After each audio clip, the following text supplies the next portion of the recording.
for the project that's described in your case study. Project charter is an extremely common document in the project management world that's used really to authorize and kick off a project.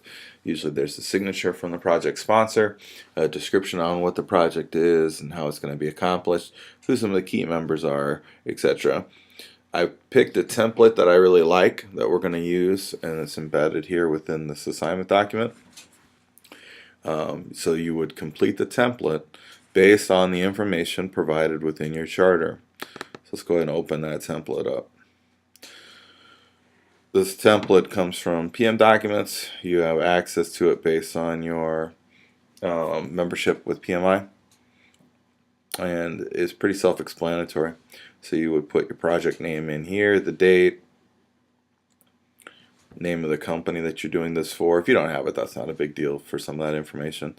I'm aware in advance that some of the case study information doesn't transfer over perfectly, so don't get too terribly worried if you don't have a description for something. I'll go through what each of these little line items within the template are. Project description is just what it says, a description of what the project is, how it's going to be accomplished, kind of like a shorter version of an abstract. Project purpose, what you're trying to accomplish. So the outcome of the project is building something or providing a service, whatever the case may be, but what is that new item, that new deliverable going to accomplish?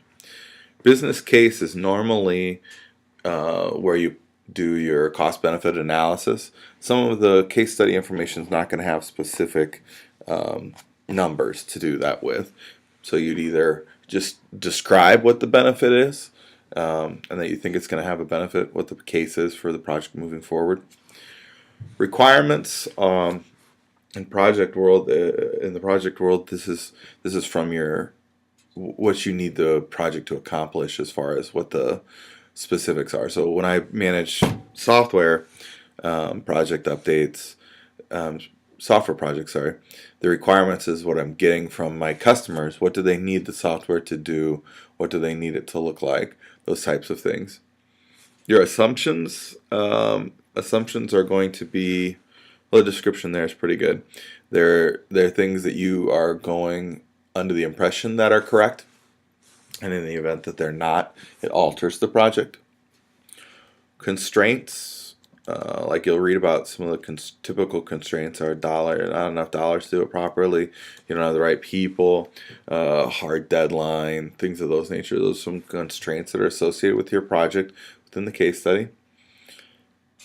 Risks here is where you would indicate your risks. So what could go wrong with the project, or what do you see as a potential problem, whether it's conflict between employees, whether it's a competitor putting out a product that's better and having it to market faster, or the case may be. There's some risks associated with your project.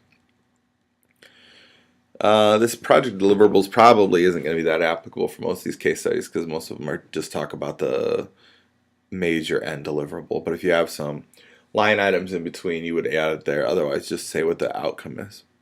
Same thing with project milestones, where you're probably not going to have a lot of them, but you should have about when a kickoff date occurred, about when it's going to end, and try to get one or two things in between there. What the milestone is, what accomplishment occurred or should be occurring at a certain time. Some of these, the dates aren't going to be there, but you can make it up relative to the information that you have. So if you know it's a 6-month project and they started at a certain time, just kick out the end date for 6 months. Project manager, you should just indicate their name and a little about who they are. Your roles and responsibilities, who's involved in the project, what their role is and what they do.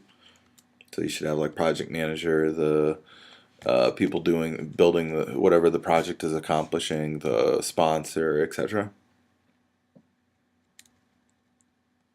Project lifecycle methodology and tools.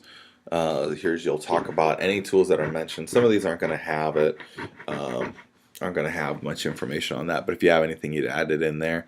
Otherwise, by reading the project, you should kind of understand whether they're going with an agile methodology or waterfall.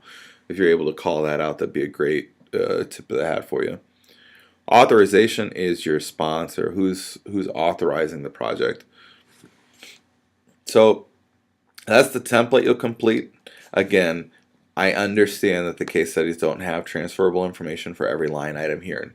So don't worry too terribly much if your project doesn't call something out in the case study that you need for the template. You can either use fictitious information that sounds reasonable based on the information you've been provided, or take a guess, like say the case study doesn't have it, but based on this information I think it would be this, or something of that nature. So don't worry too terribly much about that. I'm not going to grade very rigorously on concepts that aren't really available or easily accessible.